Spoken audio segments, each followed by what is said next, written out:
vídeo de hoje vai ser um pouquinho diferente. Aliás, tudo está diferente, até o cenário está diferente. E eu estou no meio de uma viagem, uma manhã de domingo, onde eu quero desfrutar dessa viagem. Então não deu nem para armar muito cenário, iluminação, não deu para parar para pensar muito nisso. O de amanhã talvez fique melhor, mas o de hoje vai assim mesmo, para a gente cumprir essa nossa rotina, que é muito legal de ter os vídeos ao meio-dia. Poderia tranquilamente chegar aqui e falar do empate de ontem em Itaquera, da leve melhora que o Corinthians parece estar tendo, mas ainda com muito trabalho pela frente. Poderia falar do São Paulo, que teve a chance ontem de vencer em São Januário, do alerta do Dorival, do alerta do Lucas sobre acomodação na reta final do campeonato. Poderia falar um pouquinho dessa sequência do Vasco, que preocupa depois daquela ótima arrancada. Poderia falar do jogo de 10 gols em Goiânia. Poderia falar do acesso do Paysandu depois daquela injustiça, daquele erro grave do Voaden no confronto contra o Náutico. Finalmente o Papão está de volta à Série B do Campeonato Brasileiro. Mas eu não pude me debruçar sobre todos esses assuntos ontem. E ontem também foi um dia em que nós fomos muito bombardeados por informações pesadas sobre o conflito entre israelenses e palestinos, sobre a atuação do Hamas. E aí, caramba, o Jorge vai entrar nessa. Eu não vou entrar necessariamente numa avaliação do conflito. Eu não sou um jornalista que lida com esse tipo de assunto no dia a dia.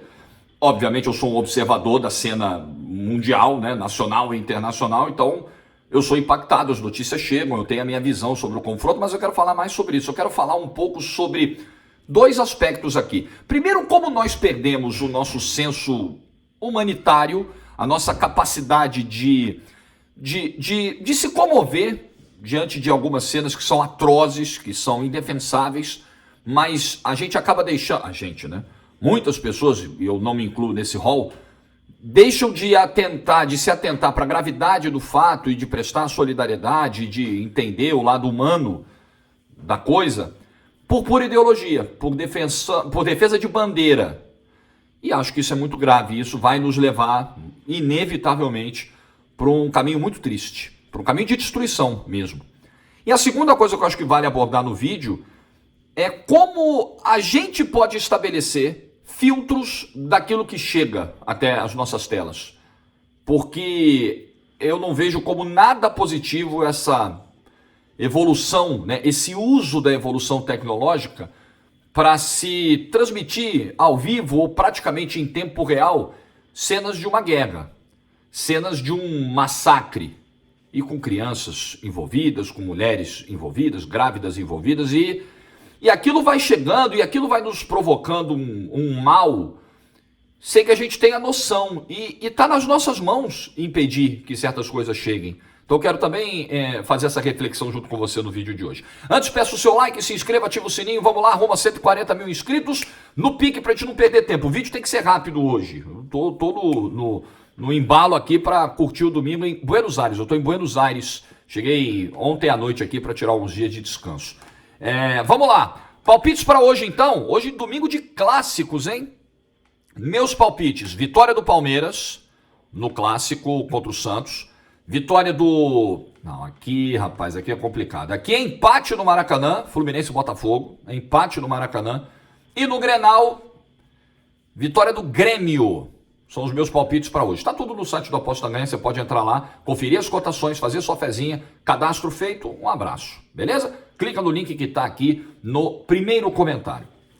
Então, sobre o tal conflito lamentável que deixou centenas de vítimas de ontem para hoje, foi um ataque, uma invasão por parte do Hamas ao território israelense, e pelo caminho eles metralhavam o que podiam, tiravam a vida de quem podiam, sequestraram várias pessoas, e algumas cenas chegaram até mim, eu não gostaria de ter visto. Se a gente tivesse aquele botão assim, desver, meninas sendo raptadas, sendo sequestradas, e os caras vibrando, assim, é atroz demais, é horripilante. E obviamente que, passando levemente sobre o assunto, quem me conhece aqui, conhece o meu perfil, conhece um pouco do meu posicionamento, vai tranquilamente deduzir, concluir para que lado eu vou nessa história, né? O Hamas é uma organização terrorista e que deve ser condenada, jamais enaltecida, e todos os seus vínculos mundo afora devem ser apontados e combatidos. Aqueles que estão ao lado do Hamas ou aqueles que têm algum tipo de aliança, mesmo que sublime, mesmo que velada, mesmo que sutil com o Hamas, são pessoas das quais a gente deve desconfiar, ter algum tipo de reserva. O Hamas é uma organização que promove o horror, o terror, tendo como pano de fundo uma defesa territorial, uma defesa religiosa, mas eles são mesmo, e isso vários países ao redor do mundo, os Estados Unidos, a União Europeia, os tratam assim, tratam como organização terrorista. Teve até uma época, uns 20 anos atrás, que o Reino Unido ainda fazia uma separação do braço político, do braço armado do Hamas, e isso acabou, obviamente que são uma coisa só. Então, tudo que foi feito ontem, existe uma defesa territorial da faixa de Gaza, da Cisjordânia. Obviamente que o exército de Israel fez muitas vítimas do lado palestino, e obviamente que o lado palestino faz muitas vezes para tentar ali defender esse território é também uma prática terrorista, assim, é tirar muitas vidas do outro lado. Então um lado tirou muitas vidas do outro, isso é um fato, e é um fato que o Hamas é uma organização terrorista e assim ela deve ser tratada. Algumas manchetes na imprensa brasileira me assustam um pouco, né? Quando os terroristas do Hamas são chamados apenas de combatentes, por exemplo. Eles são terroristas. Esse é o verdadeiro nome. Mas enfim, não vou entrar numa análise profunda sobre o tema, justamente por não ter aí, obviamente, um vasto conhecimento sobre isso. Eu tenho apenas uma visão de um espectador, como disse, de um observador da cena global sobre o que acontece aí. Bom, queria falar um pouquinho sobre a cobertura, né, da nossa imprensa, porque e algumas pessoas que não são necessariamente da imprensa, mas que ontem pareciam muito exultantes, né, ao destacar o feito do Hamas, porque obviamente foi um feito, né, você invadiu um território com avanços tecnológicos tão grandes, com um serviço de inteligência que sempre se propagandeou, muito eficiente, como o de Israel. Do ponto de vista estratégico, é uma operação de êxito dentro daquilo que eles se propuseram, né? Eles promovem o terror, eles querem exterminar o povo judeu. Se você observar o que foi ali a ata, o documento de fundação do Hamas, ali se pregava o antissemitismo, ali se pregava a extinção do povo judeu. Eles fizeram uma revisão desse documento em 2017, mas nessa revisão alguns pontos fundamentais ainda estavam presentes. Então, desse ponto de vista, a operação deles foi concluída de acordo com o que eles planejavam. Então, eu acho que vale a gente ter um pouco de cuidado, porque eu vi muitas manifestações públicas dizendo, caramba, mas como é que pode o comentarista chegar na televisão e dizer que a operação foi um sucesso? Ali, gente, nós estamos vendo uma análise técnica do que aconteceu. Numa guerra, num conflito, quando você consegue ferir o teu oponente, quando você consegue provocar baixas do teu oponente e avançar no território dele, desse ponto de vista você obteve êxito, sucesso na sua empreitada. Então, quando há uma análise técnica do que aconteceu, a gente precisa entender que tais termos sim fazem sentido. Não querem dizer necessariamente um endosso ou uma comemoração daquilo que aconteceu. Eu acho que a gente está tão contaminado nesse debate público que as pessoas muitas vezes, no calor da emoção, não conseguem distinguir o que é uma análise ponderada de um evento e o que é uma torcida. Torcida foi o que muitas vezes a gente viu ontem em posts de rede social. Eu gostaria muito, eu não vou necessariamente citar aqui as pessoas que eu não consegui ver todas, né? Vi muitas, que fizeram posts assim, indignos. Primeiro porque, obviamente, está tudo aí. Segundo porque eu não quero dar palanque para quem não merece. Eu não vou colocar pessoas abjetas aqui dentro do meu canal, nem mesmo para criticá-las. Eu não vou colocar os rostinhos, os arrobas delas aqui, porque elas não merecem e o público do meu canal também não merece. Mas além de um repúdio das pessoas sensatas, das pessoas que observam aquilo e falam, caramba, mas ok, você pode discutir sobre tudo que foi feito pelo exército israelense, pelo governo israelense contra o povo da Palestina, das muitas vítimas civis do lado palestino ao longo de tantos anos de conflito, mas você querer justificar as atitudes do Hamas por todo esse histórico, por todos os erros que Israel também cometeu nesse processo eventualmente, você achar que as coisas se equilibram, você achar que o terrorismo é uma resposta aceitável, esse tipo de pessoa eu gostaria muito de entender, assim, a gente tem um momento de um debate muito sério sobre o uso de rede social no Brasil, sobre o uso de internet, sobre o cometimento de crimes digitando um texto num celular. Como que os governantes brasileiros, o poder público, como que a justiça, principalmente brasileira, que tem se debruçado sobre esse tema, vai lidar com esse tipo de coisa? Porque, obviamente, que houve muito mau uso de rede social nos últimos anos, houve muita incitação a golpes de Estado, a ruptura do Estado democrático, e isso é muito sério, isso é muito grave, isso precisa ser punido, mas esse não é o único tipo de crime praticado na internet hoje. Existe apologia de regime ditatorial por aí, de direita, de esquerda também existe. Existe muita apologia a grupos terroristas como o Hamas. E como que nós vamos estender esse combate a esse tipo de pessoa? Como que vai ser feito, assim, os tais PLs que estão tentando tramitar por aí, que estão tentando aprovar por aí, eles abrangem também esse tipo de comentário que vimos ontem? E aí a gente viu de figura pública, de figura anônima, gente que postava, deletava, mas o print estava lá e a coisa já circulava. Pessoas que não pareciam se compadecer com vídeos escabrosos que a gente via.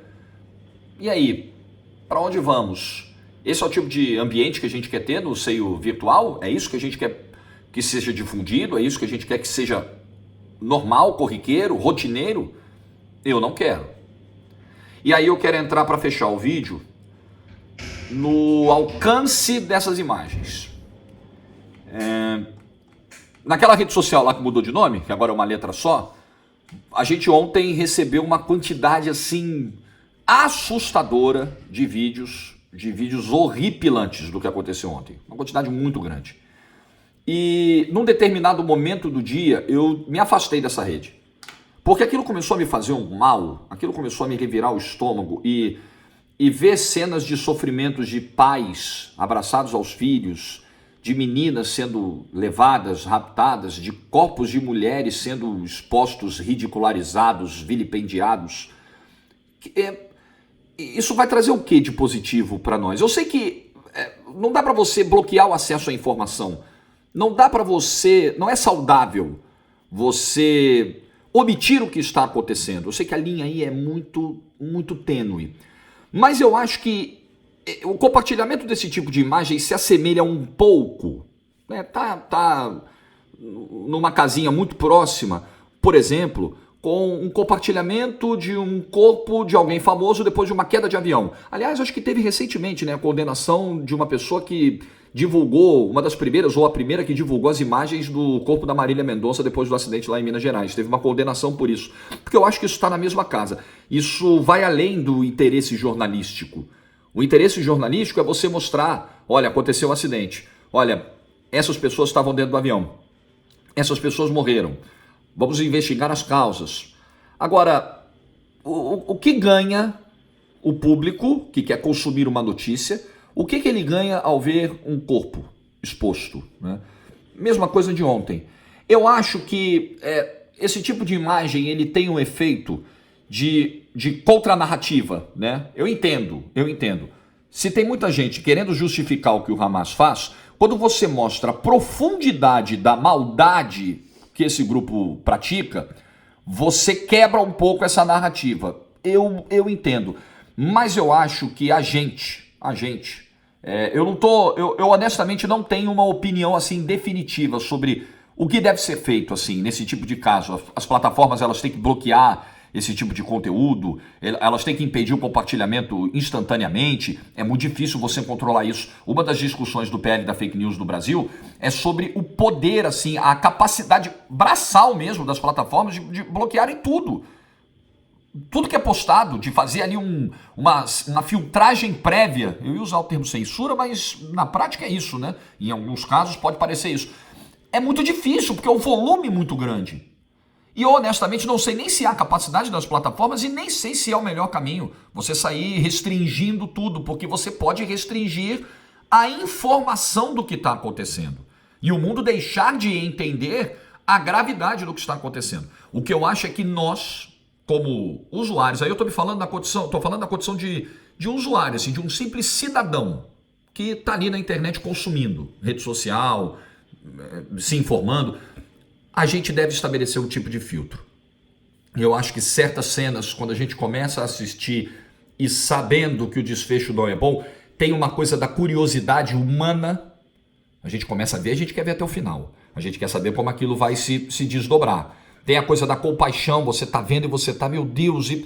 Mas eu acho que no final, para a nossa saúde mental, e acho que até para a saúde física, existem estudos que apontam o estresse, a exposição a tragédias, a episódios muito duros, como um fator até mesmo que desencadeia emoções que se transformam em doenças até, em reações ruins por parte do seu corpo, uma somatização daquilo. Eu acho que a gente precisa estabelecer esse tipo de cuidado. Eu ontem, depois de tomar conhecimento do assunto pela manhã, eu continuei atento às informações, mas eu resolvi num determinado momento me informar pelas TVs, porque as TVs fazem um filtro dos vídeos que chegam na rede social. O que estava chegando na rede social era bruto demais, era brutal demais. E aí eu falei, não, a partir desse momento eu comecei a zapear os canais de notícias. Os canais de notícias que você sabe que nós temos no Brasil, a CNN Brasil, a Jovem Pan, a Band News, a Globo News, e aí você vai, cada uma com uma linha, cada uma com uma cobertura, mas evitando mostrar ao público certos tipos de cena. Mostrando a quantidade de mortos, a gravidade do que acontecia, relatos dramáticos de pessoas que estavam lá, brasileiros. Tem até um deles que está dando uma entrevista e toca a sirene do alarme e ele é instruído a fazer isso. O povo israelense, tocou a sirene do alarme, eu tenho 1 minuto e meio para achar um abrigo. Tchau para vocês, não posso continuar a entrevista. Você tem essa realidade, mas eu acho que ainda é preciso enxugar um pouquinho tudo que a gente recebe para o nosso bem. E até para o bem do debate público, porque quando a gente é tomado por uma emoção muito violenta de ver uma menina, eu sou pai de uma menina, eu estou vendo uma menina sendo raptada, com as vestes aparentemente sujas de sangue, e um monte de barbado metralhado vibrando com aquela cena, e se imediatamente após assistir a isso, eu entrar num debate e emitir uma opinião, eu estarei com uma emoção tão incontida, que o próprio debate corre o risco de se empobrecer. O risco de eu não entrar com o devido equilíbrio naquele momento para emitir uma opinião. Então, eu estou me provocando sobre isso desde ontem. Qual deve ser a minha conduta, assim, o que eu devo buscar e o que eu devo evitar saber num momento como esse? Porque teremos outros. Infelizmente, a humanidade está caminhando para um período de conflitos duradouros, com ideologias distorcidas e uma série de coisas. Como a gente vai lidar com isso? Como a gente vai filtrar o que chega até nós? Eu estou me provocando sobre isso desde ontem e acho que vale você também se provocar sobre isso aí no teu dia a dia, tá bom? Vídeo do domingo feito, fugindo um pouco aqui do padrão do canal, mas eu acho que em dias como esse vale a gente botar para fora um pouquinho o que está sentindo e ter essa conversa franca com os nossos inscritos aqui. Bom domingo para todos, aproveitem, amanhã nos vemos. Juízo e tchau.